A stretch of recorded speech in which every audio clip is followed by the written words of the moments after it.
వేదముల ప్రకారం నిజం వేరు, సత్యం వేరు. నిజం లేదా అబద్ధం అనే వాటికి గతం, వర్తమానం మరియు భవిష్యత్తులు ఉండవచ్చు.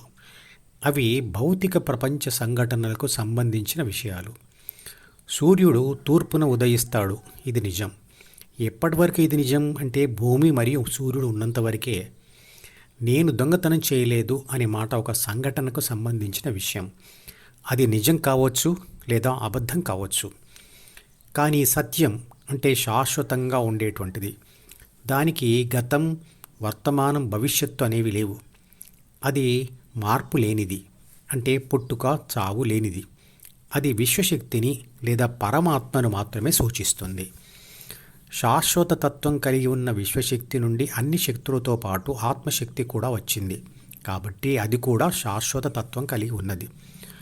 ఆత్మశక్తి ఒకే శరీరంలో శాశ్వతంగా ఉండదు.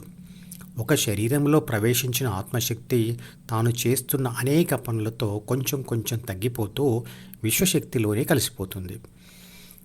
ఆత్మ యొక్క ప్రధానమైన 3 బాధ్యతల్లో ఒకటైన పునరుత్పత్తి అనే పనిలో భార్యాభర్తల శరీరాల కలయిక వల్ల వారిద్దరి ఆత్మశక్తి కొంత తగ్గిపోయి అది తల్లి గర్భంలో మరో శరీరంలో ప్రవేశిస్తుంది. అలా ఆత్మశక్తి శరీరాల ద్వారా ప్రయాణిస్తుంది. ఆత్మశక్తి చేస్తున్న పనులతో ప్రతి క్షణం కొంత తగ్గిపోతూ పూర్తిగా తగ్గిపోయిన క్షణంలో శరీరం మరణిస్తుంది. అంటే శరీరం కొద్దిగా మరణిస్తున్నట్లే. కాబట్టి ఆత్మశక్తి కూడా శాశ్వత తత్వం కలిగి ఉన్నది. అందువల్ల ఆత్మ కూడా సత్యమే. సత్యమేవ జయతే అనే వాక్యం మీరు వినే ఉంటారు. సత్యమేవ జయతే అనే మంత్రం ముండక ఉపనిషత్తులోనిది. దీనిని భారత జాతీయ నినాదంగా 26 జనవరి 1950లో ఆమోదించారు. దీని అర్థం సత్యం జయిస్తుంది, అంటే శాశ్వతంగా ఉండేది జయిస్తుంది అని.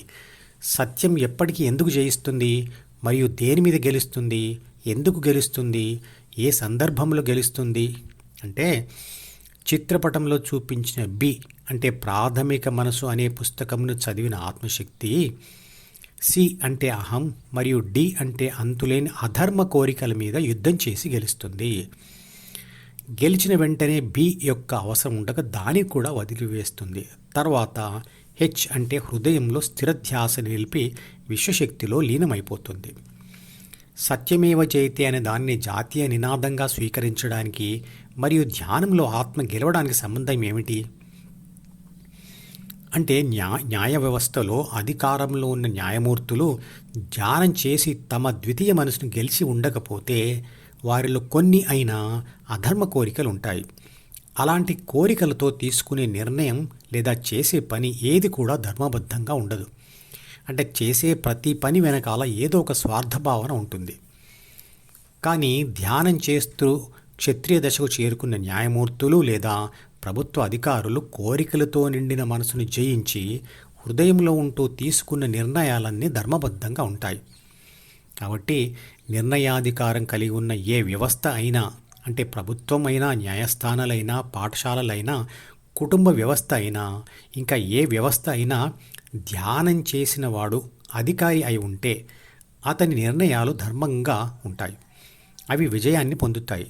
అందరూ మెచ్చుకునే విధంగా ఆ నిర్ణయాలు ఉంటాయి. యోగి అయిన రాముడు మరియు కృష్ణుడు రాజుగా ఎలాంటి పరిపాలన చేశారో అందరికీ తెలుసు. యోగి ఆదిత్యనాథ్ ముఖ్యమంత్రిగా ఉన్న ఉత్తరప్రదేశ్ రాష్ట్రంలో అవినీతి మరియు అక్రమాలు ఎలా నియంత్రించబడుతున్నాయో, అక్కడి నిర్ణయాలు ఎంత ధర్మబద్ధంగా ఉన్నాయో అందరికీ తెలుసు. కుటుంబమే లేని వాడికి ప్రజలంతా తన కుటుంబంగానే అనిపిస్తుంది కదా. మధుపదం యూట్యూబ్ ఛానల్లోని ప్రతి వీడియోకి ఒక నెంబర్ ఇవ్వబడింది. 1వ నంబర్ వీడియో నుండి మొదలుపెట్టి వరుసగా చివరి వీడియో వరకు చూస్తేనే ఆత్మశాస్త్రం సంపూర్ణంగా అర్థమవుతుంది.